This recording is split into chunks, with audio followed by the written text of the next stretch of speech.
What if the machine coming for your job didn't wear a hard hat and never set foot on a factory floor?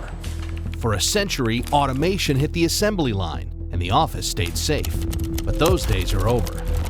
Machines no longer just build things. Now they reason. And that leaves all of us with a question humanity has never had to answer. What happens when the machine can think? Let's take a look at the facts. In just a few years, AI went from fringe experiment to nearly 9 in 10 organizations now using AI somewhere in their business. In America, about half of all workers say they're using it on the job, and daily use has climbed to an all-time high. With AI agents that now act on their own, some say it's already making us faster, sharper, more efficient. Others warn that as these systems get smarter, they could swallow whole categories of work in law, finance, and software. The honest answer? Even the economists don't yet know the lasting impact. Here's what we do know. The UN estimates roughly 25% of workers have some exposure to AI, and a small but real slice are highly exposed, most of them in clerical and office roles. The jobs most at risk are known as knowledge workers, writers, journalists, customer service, finance, and software. Anything built on research, words, and information is at risk. In some fields, entry-level rungs are vanishing faster than the senior ones, while hands-on trades stay largely untouched. And in creative fields, a new fight is breaking out over copyright, as AI both opens up possibilities and threatens to crowd artists out of their own livelihoods. But exposure isn't the same as collapse, and the early numbers are stranger than the headlines. In the most AI-exposed jobs, real wages actually rose far faster than everywhere else. Workers with advanced AI skills command dramatically higher pay. And yet, in those same exposed sectors, hiring is lagging and the door for entry-level workers is narrowing. Some companies are already cutting or freezing roles, not because AI has proven it can replace those workers, but because they're betting it eventually will. One major projection sees technology creating 170 million new jobs by the end of the decade, while wiping out 92 million. The growth would come in AI, data, and digital services, while clerical desks keep disappearing. And as the ground shifts, an old idea is back in the conversation: universal basic income. A financial floor for a world where work itself is uncertain. Critics call it too expensive and worry it would kill the will to work. But some of the biggest names in AI are reaching even further, promising not just a safety net, but universal abundance. If there's one thing the data makes clear, it's that none of this lands evenly. In America, it's the higher paid, more educated workers who are most exposed, and they're the ones capturing the early gains.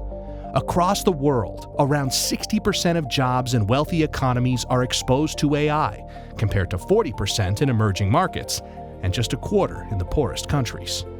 The places with the best schools, the strongest networks, and the deepest pockets are positioned to pull ahead, which means AI could widen the very gaps that already divide us, both inside countries and between them. For now, governments are scrambling to keep up. The US has expanded AI adoption and training, even as lawmakers wrestle with what it means for jobs. In Europe, new rules are rolling out alongside investment in skills and job training. But underneath all this, the warning signs are showing. The signature of this technology is it's going to take us to a world where we have very high GDP growth and potentially also very high unemployment and inequality. Since early 2022, American job openings have fallen by more than a third, even as the stock market climbed nearly 50%. By the end of the decade, the optimists see a slow, gentle transformation and no mass layoffs. The pessimists see tens of millions of jobs simply gone. So when that machine finally sits down at the desk next to yours, is it coming to replace you, to make you stronger, or to set you free? The pro-establishment narrative states that the fear has run far ahead of the facts. The great white-collar collapse hasn't happened.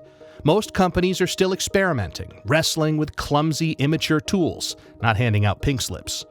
What AI is really doing is stripping away the routine and freeing people up for higher value work, creating superworkers who are more productive and more creative than ever.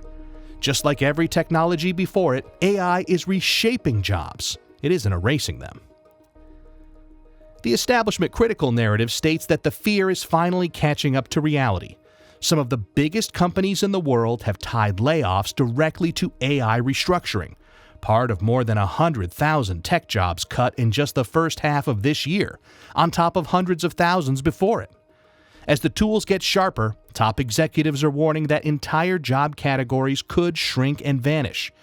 New industries may rise in time, but the road there runs straight through serious disruption and real human cost.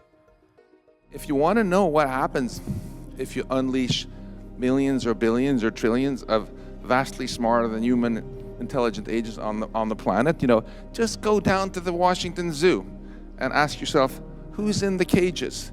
Is it the smartest species around or not? The techno-optimist narrative states that AI won't just change work, it will free us from it. As machines take over the routine and the repetitive, people will finally be free to chase the creative and the meaningful, and prosperity finally belongs to everyone.